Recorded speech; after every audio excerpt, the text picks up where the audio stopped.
দুই পক্ষের খেলা হবে। মনে করুন পাবনার মাঠে আসবে রংপুরের পার্টি আর খুলনার পার্টি।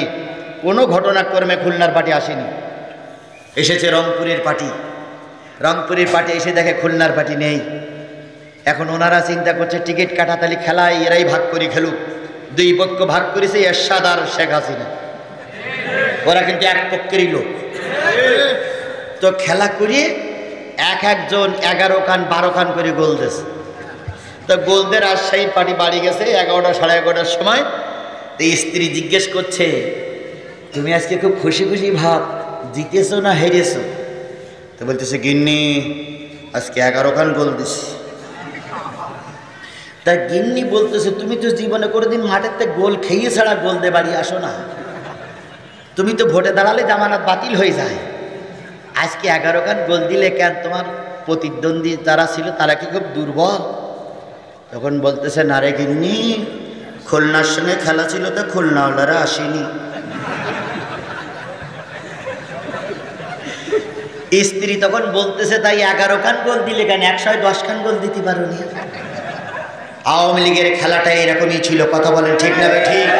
বাংলাদেশ জামাত ইসলামী ওরা নির্বাচন করতে দেয়নি, বিএনপিকে ওরা নির্বাচন করতে দেয়নি, গণতন্ত্রের পক্ষে শক্তি ওরা নির্বাচন করতে দেয়নি।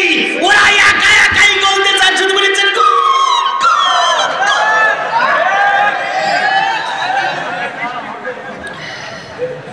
আর বাড়ি গিয়ে স্ত্রীর সঙ্গে বলেছে খেলা হবে। কোথায় খেলোয়াড়রা আসো, আমরা এখন খেলার জন্য ময়দানে নেমে গেছি। কথা বলেন ঠিক না ঠিক? শুনতেছি আগামী কয়েক মাসের ভিতরে নির্বাচন দেবে। নির্বাচনে আল্লাহ যদি আমাদের সহায় থাকে, অন্য কোনো পার্টির দরকার নেই, যদি ইসলামী সমভাবাপন্ন দলগুলো একজোট হয়, আগামী নির্বাচন হবে কোরআনের পক্ষের নির্বাচন। আগামী সংসদ হবে কোরআনের পক্ষের সংসদ। আগামী প্রধানমন্ত্রী হবে কোরআনের পক্ষের মন্ত্রী। আগামী বঙ্গভবন হবে কোরআনের পক্ষের বঙ্গভবন। ভারত সহ গোটা বিশ্ব যদি আমাদের বিরোধিতা করো, টিকাতে পারবা না, পারবা না, পারবা না। আপনাকে সম্পূর্ণ আল্লাহর উপরে এখতিয়ার করতে হবে। আল্লাহ রাব্বুল আলামিন বলেন, ওয়ালা তাহিনু ওয়ালা তাহজানু ওয়া আনতুমুল আ'লাউনা ইন কুনতুম মুমিনিন। তোমাদের কোনো ভয় নাই, তোমাদের কোনো চিন্তা নাই, আমি আল্লাহ পাক তোমাদের বিজয় দেব যদি তোমরা মুমিন হতে পারো। কে বলেছেন? যাদের হৃদয় আছে আল্লাহর ভয়, তারা কভু পথ ভুলে যায় না, তারা কভু পথ ভুলে।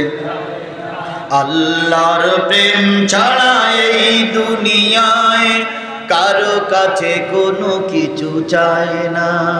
রাতের আধারে যারা সিজদাতে রয়, দু চোখের অশ্রুতে নদী যেন বয়, ছলনার হাত চানি যতই আসুক, পিছনে ফিরেও তাকায় না।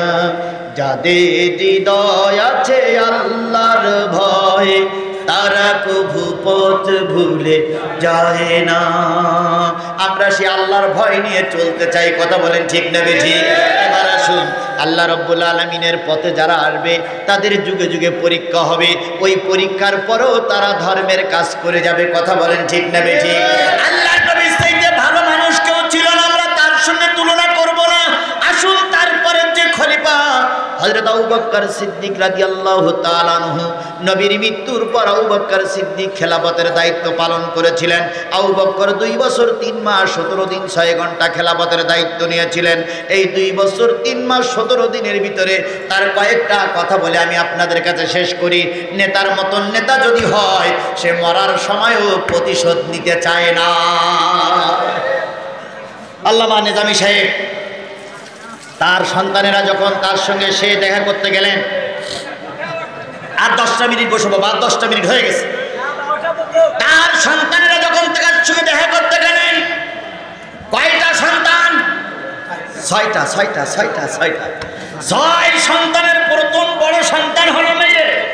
হ্যাঁ, ছেলে 4টা, মেয়ে 2টা। আল্লামা নিজামী সাহেব ছেলেদেরকে বললেন, বাজান, যে কদিন আল্লাহ পাক আমার হায়াত রেখেছিল সে কদিন আমি বেঁচে ছিলাম, আমার মৃত্যুর পরে যেন প্রতিশোধ নিতে যেও না। কি সুন্দর কথা রে ভাই। আর আমাদের নেতারা বলে একটা মরলি 10টা মারব, কি বলে তাই না বলে? তারপরে মঞ্চে চেয়ারে বলে ভাতে মারবো পানিতে মারবো, এরপরে বলে চুবাইয়ে চুবাইয়ে মারবো। কিন্তু ইসলামী আন্দোলনের সিপাহসালার বীর সৈনিক বললেন যদি ওরা অন্যায়ভাবে আমাকে মারতেছে প্রতিশোধ নিতে যেও না। আর আমার শুভাকাঙ্ক্ষী দেশবাসীরে বলো আমি প্রতিশোধে বিশ্বাস করি না, আমি বিচারটা মালিকের দরবারে দিয়ে দিলাম। আবু বকর সিদ্দিক রাদিয়াল্লাহু তাআলা আনহু মুসলমানদের খলিফা। তার টার্গেট ছিল কোনো মানুষ যেন না খেয়ে থাকে না, কোনো মানুষ যেন বস্ত্রহীন হয় না, কোনো মানুষ যেন কাপড়হীন হয় না, কোনো মানুষ যেন না খেয়ে ঘুমাইতে যায় না।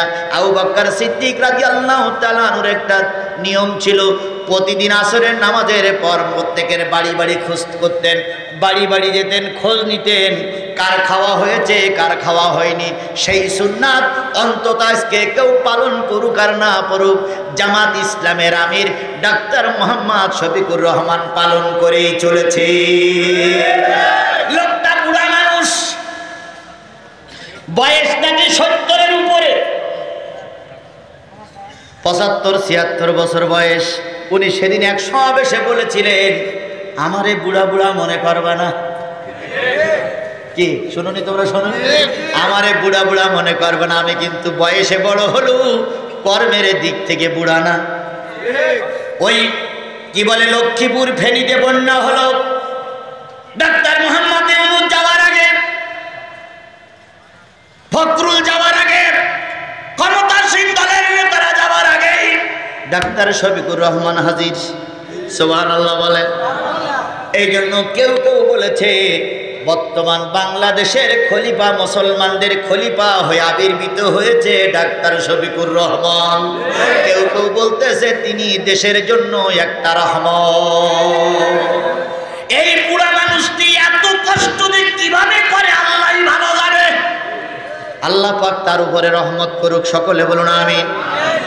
তিনি যেমন ভাবে খেদমত করতেন, আবু বকরের মতন খেদমত তার ভিতরে ছিল। প্রতিদিন আবু বকর আসরের নামাজের পরে এলাকার খেদমত করতেন। হঠাৎ করে একদিন দিয়ে দেখে এক বুড়ি মানুষ লাঠির নিচে, লাঠির মাথায় একটা কি বলে বক্সা নিয়ে, লাঠির মাথায় একটা প্যাকেট নিয়ে খুব দ্রুতগামী হেঁটে যাচ্ছে। আবু বকর সিদ্দিক সামনে যেয়ে বলতেছে ও মা মারে। বুড়ি তাকাই বলতেছে তোমার নাম কি? আমারে মা বলে ডাকলে, আমার তো মা বলে ডাকার মতন কেউ নেই বাবা। এই যে রামপুরে যে ছেলেটা মারা গেল, নাম কি বলো? আবু সাইদ। আবু সাইদের বাড়িতে যে শিবিরের সভাপতি, শিবিরের সেক্রেটারি আবু সাইদের মার কাছে যে বলতেছে মা তোমার আবু সাইদ মারা গেছে, মনে করো আমরাই তোমার আবু সাইদ, তোমার যতদিন বেঁচে আছো জীবনের যত কিছু প্রয়োজন সব আমরা দেখব।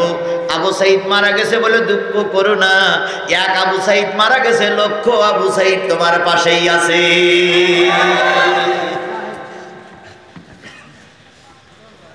আবু বকর সিদ্দিক যখন মা বলে ডাকলেন, বুড়ি বললেন কে গো তুমি? আবু বকর সিদ্দিক বলতে পারতেন আমি মুসলমানদের খলিফা। তিনি বললেন আনা আব্দুল্লাহ, আমার নাম হলো আল্লাহর বান্দা, আমি আল্লাহর বান্দা আব্দুল্লাহ। কি বলতে চাও? কয় বুড়ি মা তুমি ভিক্ষে করো কেন? বুড়ি বলতেছে আমার স্বামী নাই, আমার ছেলে নাই, আমার আয় রোজগার করার মতন কেউ নাই, তাই তো আমি ভিক্ষে করে খাই। কোথায় তোমার বাড়ি?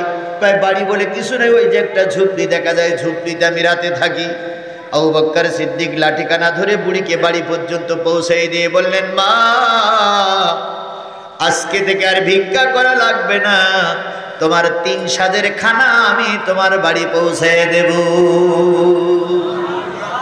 এর নাম হলো ইমামুন আদিলুন, ন্যায় বিচারক বাদশাহ। বিশ্বাস করো বাংলার মুসলমান, বিশ্বাস করো 18 কোটি মুসলমান হিন্দু ভাইরা, যদি বাংলাদেশ জামাত ইসলামী তথা ইসলামী আন্দোলনের নেতা কর্মীরা ক্ষমতায় আসে, ওরা যা খাবে তোমারেও তাই খাওয়াইয়ে ছাড়বে। আজ আজকে কোটি কোটি টাকা বিদেশে পাচার হয়েছে। দরবেশ বাবা চিন্তা করেছিল এই বোঝাই বেঁচে গেলাম করে। বাপরে বাপ, দরবেশ বাবার নাম শোনেননি আপনারা? সালমান এফ রহমান, দেখলি মনে হইতো জিব্রাইলি ছোট ভাই।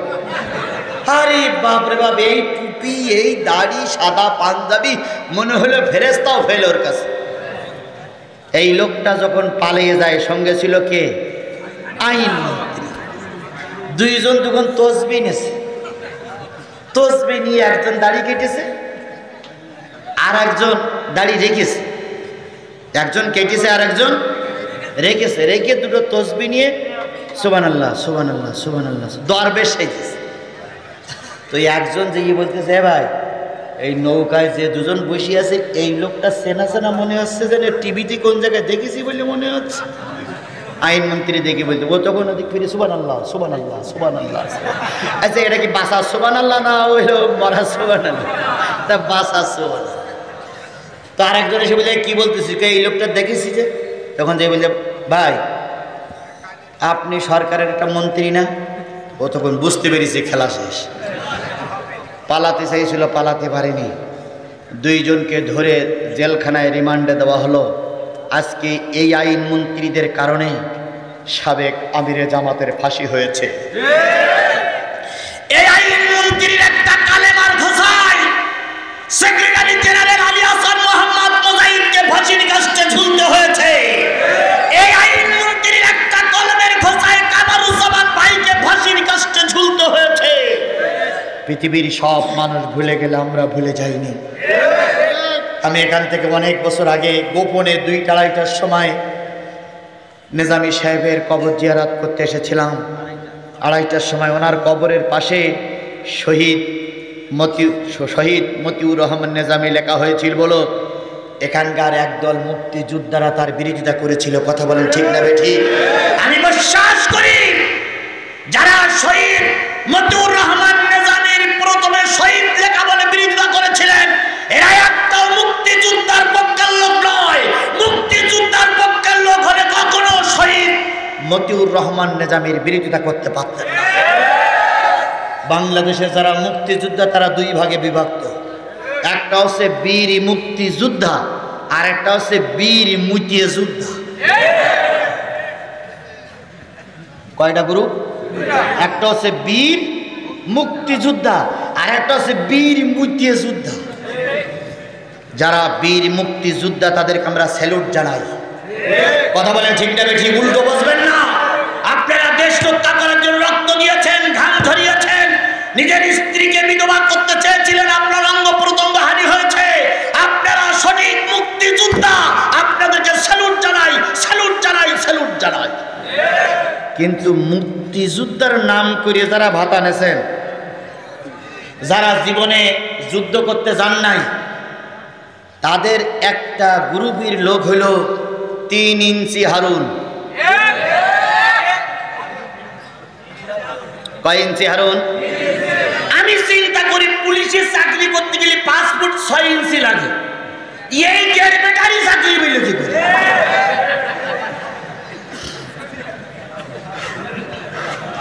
দেড় ব্যাটারি তার অফিসে ভাতের অফিস খুলে বসেছিল। কথা বলেন ঠিক না বেঠিক? এই দেড় ব্যাটারির কারণে বহুত নেতা কর্মীর কষ্ট ভোগ করতে হয়েছে। এখন গেল কই? শুধু বলতো খেলা হবে। আমরা তো খেলা করার জন্যই ময়দানে আছি। আপনারা কই? খেলবো এখন ইনশাআল্লাহ। কথা বলেন ঠিক না বেঠিক? এতদিন একা একা খেলেছেন, এবার আমরা ময়দানে নেমেছি। তুমি যদি মায়ের দুধ খেয়ে থাকো, আমি মায়ের দুধ খেয়ে ময়দানে নেমেছি। আসুন খেলি, দেখি কার বাহুতে কতটুকু জোর আছে। এখন পালিয়ে গেলে কেন দুলাভাই? খেলতে নামো।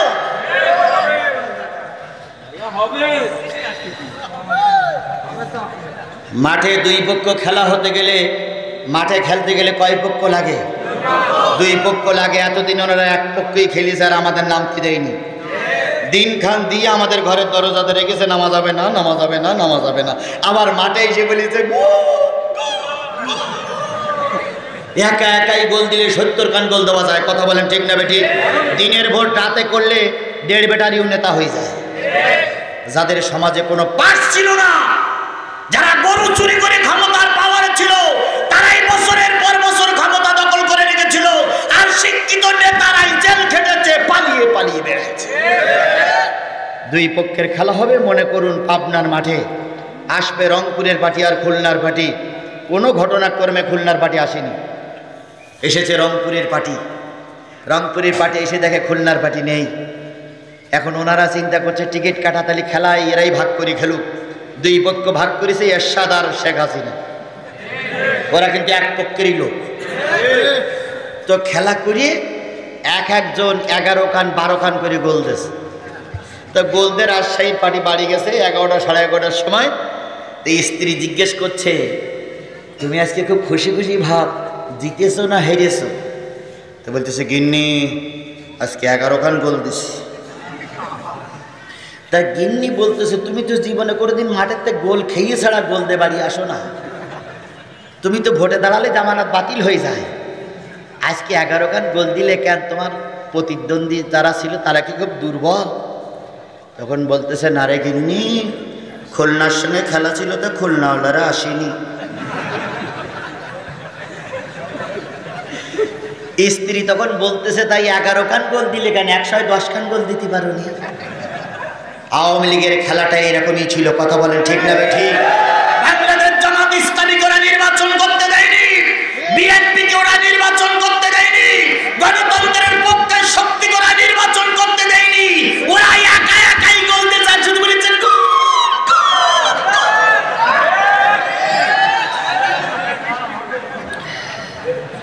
আর বাড়ি গিয়ে স্ত্রীর সঙ্গে বলেছে খেলা হবে। কোথায় খেলোয়াড়রা আসো, আমরা এখন খেলার জন্য ময়দানে নেমে গেছি। কথা বলেন ঠিক না ঠিক? শুনতেছি আগামী কয়েক মাসের ভিতরে নির্বাচন দেবে। নির্বাচনে আল্লাহ যদি আমাদের সহায় থাকে, অন্য কোনো পার্টির দরকার নেই, যদি ইসলামী সমভাবাপন্ন দলগুলো একজোট হয়, আগামী নির্বাচন হবে কোরআনের পক্ষের নির্বাচন। আগামী সংসদ হবে কোরআনের পক্ষের সংসদ। আগামী প্রধানমন্ত্রী হবে কোরআনের পক্ষের মন্ত্রী। আগামী বঙ্গভবন হবে কোরআনের পক্ষের বঙ্গভবন।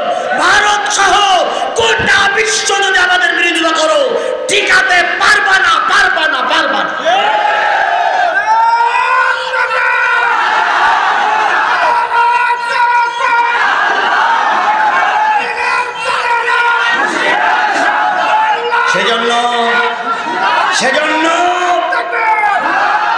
সেজন্য বাংলাদেশ ইসলামী ছাত্র শিবির, বাংলাদেশ জামাত ইসলামের কাছে আমার করজোড়ে অনুরোধ, আজকে আমাদের বসে থাকার সুযোগ নাই। প্রতিটা নেতা কর্মী ঘরে ঘরে ঘরে দাওয়াতি কাজ করে দেবেন, কারণ খরগোশ আর কচ্ছপের গল্পটা মনে রাখতে হবে। খরগোশ অধিক দৌড়াতে পারে বলেই যে জিতে যাবে তা নয়, অনেক সময় কচ্ছপেরা আলসামি না করার কারণেই জিতে যায়। সুতরাং আজকে আমরা খরগোশ হয়ে দেখা দিয়েছি। গোটা দেশের সব জায়গায় আমাদের নেতা কর্মীরা মাথা উঁচু করেছে বলে আমরা ক্ষমতায় গিয়েছি, ভাবার কোনো সুযোগ নাই। যতদিন পর্যন্ত সুষ্ঠু নির্বাচন হবে, আমার নেতারা যতদিন পাওয়ারে না যাবে, ততদিন পর্যন্ত একটাও নেতা কর্মী বসে থাকা যাবে না। কারা কারা আমার কথার সঙ্গে একমত? দুই হাত উঁচু করে আল্লাহর দেখা।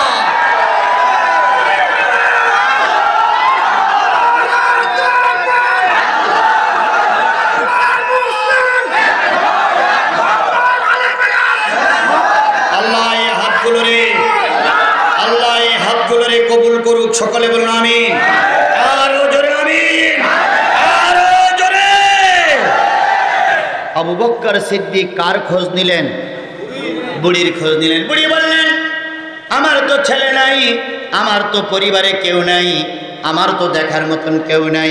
বুড়ি বললেন, মা চিন্তা করো না, আমি তোমার দায়িত্ব নিলাম। আবু বকর দুপুরের খাদ্য দেয়, রাতের খাদ্য দেয়, সকালবেলার খাদ্য পৌঁছায় দেয়। হঠাৎ করে ওমরে ফারুক রাদিয়াল্লাহু তাআলা আনহু একদিন আসরের পরে রাস্তা দিয়ে হাঁটতেছে আর বলতেছে, এই সমাজে এমন কোন লোক আছে যেই লোকটা না খেয়ে থাকে? একজন লোক দেখাই দিলেন, ওমর ফারুক, আমার মদিনায় কোনো না খাওয়া লোক নাই, তবে ওই যে দূরে একটা ঝুপড়ি দেখা যায়, ওই ঝুপড়ির ভিতরে একটা বুড়ি বসবাস করে। ওই বুড়ি দীর্ঘদিন ভিক্ষা করতে বাহির হয় না। হয়তো বুড়ির অসুখ করেছে, হয়তো বুড়ির সংসার অভাব দেখা দিয়েছে। একটুখানি খেয়াল করেন, আল্লামা সাঈদী যে এলাকার থেকে নির্বাচিত হতেন, ওই এলাকাটা ছিল হিন্দু অধ্যুষিত এলাকা। আমি ওই এলাকা একবার মাহফিলে গেছিলাম, একটা বুড়ির সঙ্গে আমার দেখা, বুড়ি আমার ব্যাগটা ধরে বললেন, আমার জীবনের সত্য ঘটনারাই বলতেছি।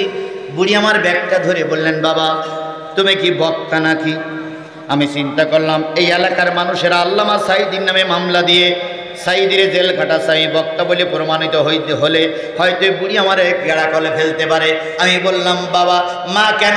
কয় না, তুই বলো তুমি কি বক্তা নাকি? আমি এক পর্যায়ে স্বীকার করলাম। বুড়ি আমার ব্রিফ কেসটা ধরে বলতেছিল, বাবা তুমি কি আল্লামা সাঈদীর খোঁজ বলতে পারো? আমি বললাম, মা তুমি হিন্দু মানুষ, আমার জীবনের দেখা কাহিনী, তুমি একজন হিন্দু মানুষ, হাতে তোমার হিন্দুদের চুড়ি, গলায় তোমার পৈতে, তুমি আল্লামা সাঈদীর খোঁজ নাও কেন? উনি বললেন, মা বাবা রে, আল্লামা সাঈদীর গ্রামের পাশে আমার গ্রাম। আমি বললাম, মুসলমানদের নেতা মুসলমানেরা খোঁজ নেয় না, তুমি খোঁজ নাও কেন? সে তো একটা রাজাকার মানুষ। বুড়ি তখন 70 বছরের বুড়ি আমার মুখে হাত দিয়ে বলতেছে, বাজান রে, রাজাকার বলে গালিগালাজ দিও না, তোমার চাইতে আমি আল্লামা সাঈদীর বেশি ভালোবাসি। আমি জিজ্ঞেস করলাম, মা কেন ভালোবাসো? বুড়ি বললেন, বাবা আমার স্বামী নাই, আমার আয় রোজগার করার মতন কেউ নাই। সাঈদী সাহেবের বাড়িটা জীর্ণ শীর্ণ বাড়ি, ওই বাড়ি যেতে গেলে আমার বাড়ির পাশেই যেতে হয়। যখন আল্লামা সাঈদী 6 মাস 3 মাস 4 মাস পর পর বাড়ি আসে, আমার বাড়ির পাশ দিয়ে যাওয়ার সময় সর্বপ্রথম আমাকে ডাকে, কাকিমা কেমন আছো? আমি বেরিয়ে আসি, 2টা পোটলা আমার হাতে দেয়।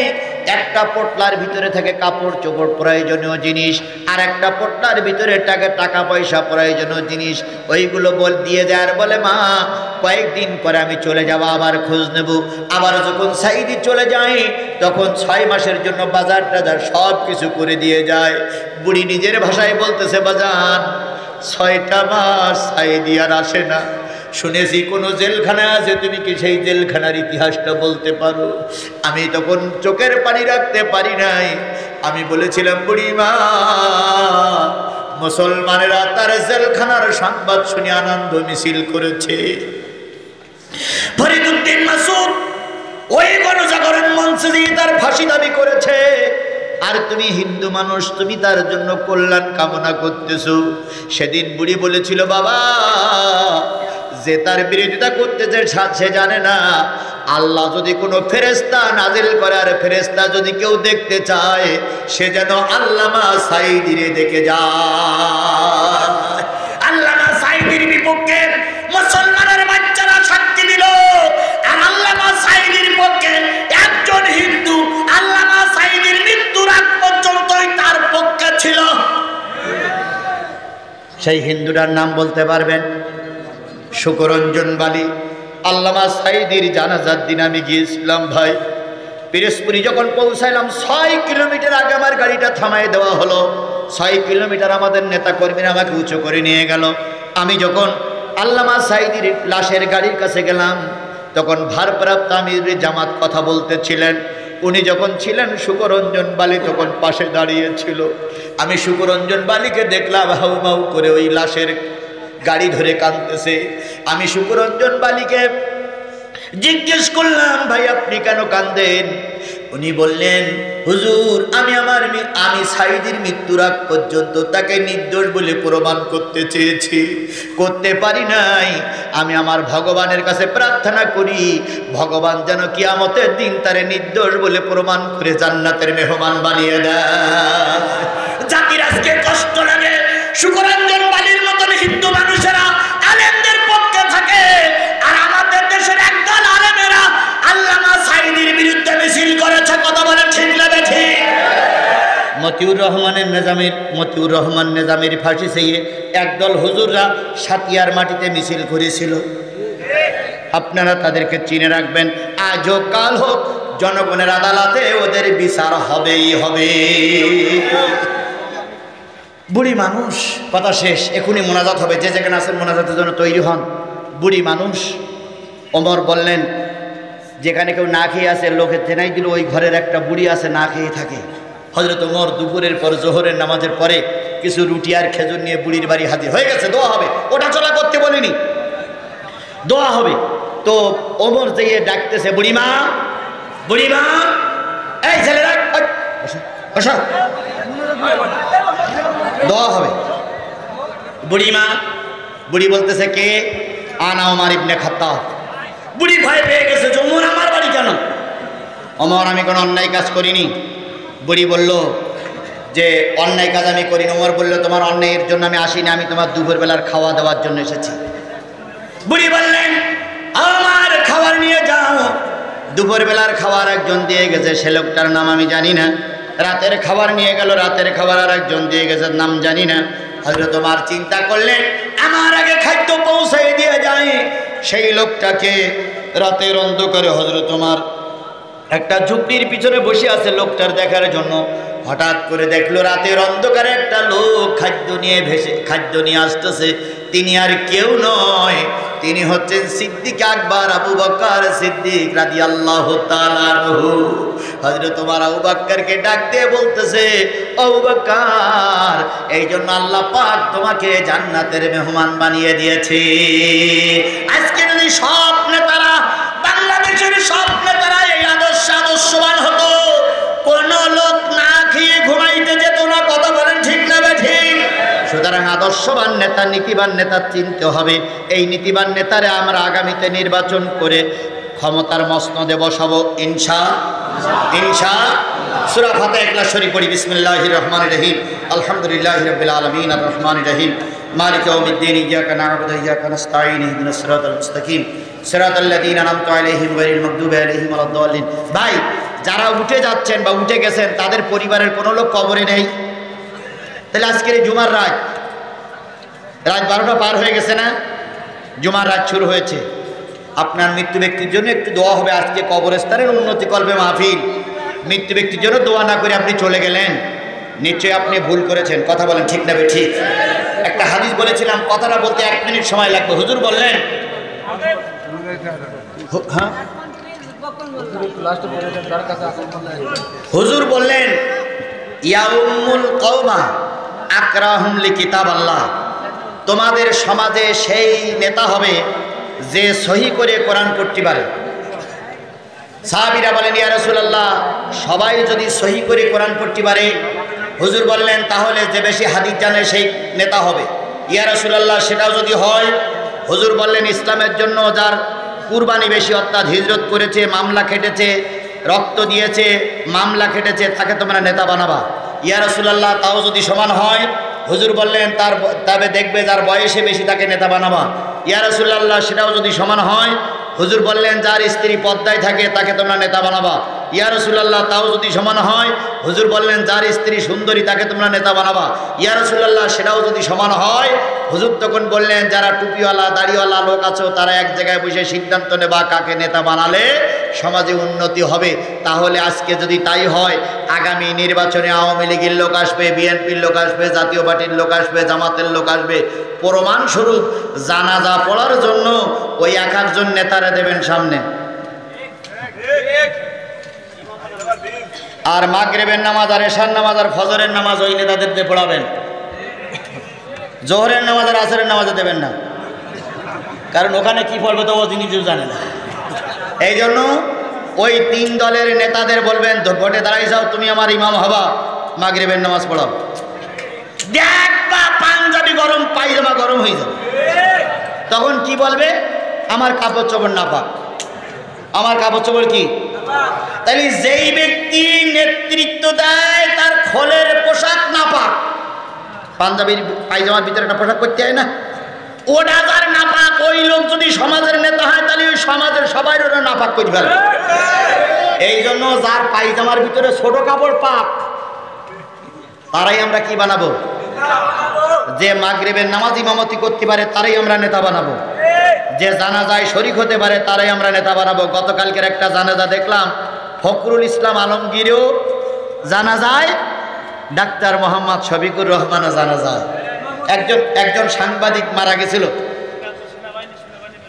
সেনাবাহিনীর কর্নেল মারা গেছে, 2 জন গেছে, লেফটেন্যান্ট মারা গেছে, 2 জন গেছে, 2 জন ছাড়া আরো অনেকেই গেছে। বলুন তো ওই জায়গায় ইমামতি করেছিল কে? তাহলে ডাক্তার শফিকুর রহমান যদি সেনাবাহিনীর একজন কর্নেল বা লেফটেন্যান্টের যদি জায়গায় যদি ইমামতি করতে পারে, তিনি যদি জাতির ইমাম হয়ে আসে, তাহলে তিনি এই দেশের ইমামতি করতে পারবেন না? তাহলে আজকে যারা বলতেছে টুপিওয়ালারা ক্ষমতায় আসলে এই হবে সেই হবে, তারা জাতিরে ধোঁকা দিচ্ছে। সুতরাং আগামীতে আমরা টুপিওয়ালারা, কোরআনওয়ালারা, হাদিসওয়ালারা, ইসলামী আন্দোলনের পক্ষে যারা কাজ করেছে তাদেরকেই নেতা বানাবো ইনশাআল্লাহ। আমি যাওয়ার সময় সবাইকে বলে যাই, দ্বন্দ্ব ভুলে যেয়ে যাতে করে এক প্ল্যাটফর্মে কাজ করা যায়, এজন্য উপরের র্যাঙ্কের নেতাদের কাছে দাবি করলাম আমাদের ভিতরে যেন দ্বন্দ্ব না হয়। আল্লাহ পাক আমাদের সবাই কবুল করে। খেতে কত টাকা দিচ্ছেন? 5-6 হাজার টাকা মনে হয় দিচ্ছেন, 500 টাকা মনে হয় দিচ্ছেন। আর যারা যারা দিতে পারেননি যাবার সময় দিয়ে যাবেন। ওমা তৌফিক ইল্লা বিল্লাহ, আল্লাহুম্মা আমিন। ربنا ظلمنا أنفسنا وإن لم تغفر لنا وترحمنا لنكونن من الخاسرين ربنا إننا آمنا فاغفر لنا ذنوبنا وقنا عذاب النار اللهم رب ارحمهما كما ربياني صغيرا وقل رب ارحمهما كما ربياني صغيرا মহিয়ান গরিয়ান সর্বশক্তিমান আল্লাহ, তুমি তোমার কুদরতি নয়নে তাকায় দেখো হাজার হাজার মুসলমান নারী আর পুরুষদেরকে সঙ্গে করে নিয়ে কখন জানি দেখতে দেখতে 12টা পার হয়ে গেছে। দীর্ঘ সময় ধরে ধরে সূরা আল ইমরানের একটি আয়াত, মুসলিম শরীফের ছোট্ট একটা হাদিসের উপরে ভিত্তি করে প্রায় 2 ঘন্টা সময় তোমার বান্দাদের কোরআনের কথা শুনিয়েছি, হাদিসের কথা শুনিয়েছি। সর্বশেষ ইসলামী আন্দোলনের নেতা কর্মীদেরকে নিয়ে, তাহাজ্জুদ গুজারি মানুষদেরকে নিয়ে, দাড়ি পাকা চুল পাকা মানুষদেরকে নিয়ে, হজ্জুল হারামাইন হাজী সাহেবদেরকে নিয়ে আমি নাসিস নালায় গোনাগার দীর্ঘ পথ অতিক্রম করে এসে এই বৃষ্টির দিনে, ঝড়ের ভিতরে, বৃষ্টির ভিতরে আমরা তোমার কাছে দোয়া করছি মাবুদ, দয়া করে এই কোরআনের মাহফিল আমাদের সকলের নাজাতের জরিয়া বানায়া দাও। এই কোরআনের মাহফিলের আয়োজন যারা করলো, শোনার জন্য যারা আসলো, বলার জন্য আমরা যারা এসেছিলাম, আর এই কোরআনের মাহফিল টিকায় রাখার জন্য যারা চাঁদা দিল, পয়সা দিল, সময় দিল, শ্রম দিল, মেধা দিল, কথা দিল, এরপরে এই কোরআনের মাহফিল টিকায় রাখার জন্য যারা টাকা দিল, মেহেরবানি করে এই কোরআনের মাহফিল আমাদের সকলের নাজাতের জন্য যথেষ্ট হয়ে যাও। গভীর রজনীতে হাত তুলেছি, কত লোকের মা নাই, বাবা নাই, দাদা দাদি অন্ধকার কবরে শুয়ে গেছে, যাদের আপনজন কবরে শুয়ে গেছে আল্লাহ, তাদের কবরগুলোর তুমি জান্নাতের টুকরা বানায়া দাও, তাদের কবরগুলো তুমি জান্নাত দিয়ে ভরপুর করে দাও। যাদের মা বাপ এখনো বেঁচে আছে আল্লাহ, তাদেরকে আল্লাহ তুমি দয়া করে মায়া করে আমাদের খেদমতে সন্তুষ্ট হতে পারে তৌফিক দিয়ে দাও।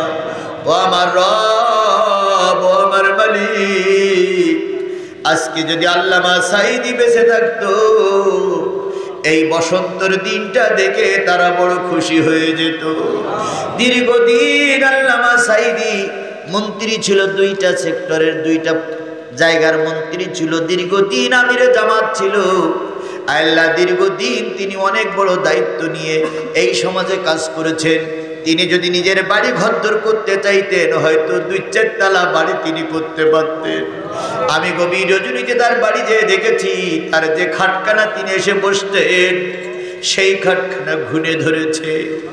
যে বেডশিটটায় বসতেন, যে তোশকের পরে বসতেন, তোশকটা ছেঁড়া গড়া অবস্থায় পড়ে আছে। ও বাবু, তিনি বিদেশে সফর করতেন, বিদেশে সফর করার পরে যে টাকাটা উদ্বৃত্ত হতো সেটা সরকারি কোষাগারে জমা হতো। এরকম একজন নেতা যদি আমাদের সমাজে নেতৃত্ব দেয়, এই সমাজের কোনো মানুষ না খেয়ে থাকবে না। তাই তোমার কাছে দাবি করছি আল্লাহ, কোরআনের ভয়, তোমার ভয়, ইসলামের ভয় যাদের দিলের ভিতরে আছে, তাদেরকেই তুমি আমাদের নেতা বানায়া দাও। আল্লাহ, আমার দেশটারে তুমি একটা বারের জন্য কোরআনের দেশ বানায়া দাও। আওয়ামী লীগের শাসন আমরা দেখেছি, জাতীয় পার্টির শাসন আমরা দেখেছি, বিএনপির শাসন আমরা দেখেছি, কোন ইসলামপন্থী দলের শাসন আমরা দেখি নাই। দয়া করে আগামী নির্বাচনে ইসলামপন্থীদের বিজয় দিয়ে কোরআন দিয়ে জাতীয় সংসদ চলছে, দেশ চলছে, আমাদের দেখার তৌফিক দিয়ে দাও। তোমার দোস্তের খাতিরে দয়া করে আমাদের সকলের দোয়া মেহেরবানি করে কবুল করে নাও। আল্লাহ তাআলা এই গোরস্থানে যত মুদ্দার ব্যক্তি ঘুমায় আছে সবাইকে আল্লাহ তুমি মাফ করে দাও। যত দূর থেকে মানুষের এসেছে সুন্দরভাবে বাড়ি পৌঁছানোর তৌফিক দিয়ে দাও। মা বোনেরা কষ্ট করে এসেছিল আল্লাহ, মা বোনদের মনোবাঞ্ছাগুলো পূরণ করে দাও। তোমার দোস্তের খাতিরে আল্লাহ আমাদের সকলের দোয়া কবুল করো। 10,000, 20,000, 50,000, 1 লাখ টাকা থেকে শুরু করে যারা 2 টাকা পর্যন্ত দান করেছে সবাই দান কবুল করে নাও। অনেকে পেজ দিয়েছে, ধান দিয়েছে, সকলের দান কবুল করে নাও। আর যদি কোনোদিন পাবনার মাটিতে আসার সুযোগ আমার না হয়, সাথিয়ার মানুষদের সঙ্গে যদি দেখা না হয়, কিয়ামতের দিন তোমার এই পাগলদের সঙ্গে আমার পরিচয় করে দিও। আমরা যেন একই জান্নাতের মেহমান হয়ে থাকতে পারি তৌফিক দিয়ে দাও। দয়া করে তুমি আমাদের সবাইকে কবুল এবং মঞ্জুর করে নাও। আল্লাহ এই কাবার গেলাম, এই হাত কাবার গেলাম ধরে কেঁদে এসেছে মাত্র 2-3 দিন আগে, তোমার রসুলের দরবারে সালাম করে এসেছি 2 দিন আগে। আল্লাহ সেই মুখ নিয়ে আজকে দোয়া করছি, দয়া করে তুমি আমাদের কবুল করে নাও। মুরব্বীরা বসে আছে, তাদের কবুল করে, এই মাহফিলের সভাপতি, সহসভাপতি সবাইকে কবুল করে নাও। আমার নেতা উপজেলা চেয়ারম্যান ছিল, আজকে তিনি এই থানার আমিরের দায়িত্ব পালন করছে। আল্লাহ তার মেধা যোগ্যতা বাড়াইয়া দাও। আল্লাহ তার দ্বারা এই থানার আরো ইসলামের পক্ষে মানুষ আসতে পারে এমন যোগ্যতা তুমি তৈরি করে দাও, বাড়িয়ে দাও। দোস্তের খাতিরে কবুল করে নাও। শহীদ মতিউর রহমান নেজামীর মাটি এই থানায় পড়ে আছে, অন্য থানায় কি করবে আমি জানি না। তুমি দয়া করে শহীদ মতিউর রহমানের রক্তের কারণে, রক্তের বিনিময়ে এই থানাকে তুমি ইসলামী আন্দোলনের ঘাঁটিতে রূপান্তরিত করে দাও। এই থানার সবাইকে তুমি ইসলামী আন্দোলনের নেতা কর্মী হিসাবে কবুল করে নাও। তোমার দোস্তের খাতিরে আমাদের দোয়া কবুল করে নাও। সুবহান রাব্বিকা রাব্বিল ইজ্জাতি আম্মা ইয়াসিফুন ওয়া সালামুন আলাল মুরসালিন ওয়ালহামদুলিল্লাহি রাব্বিল আলামিন। আসসালামু আলাইকুম।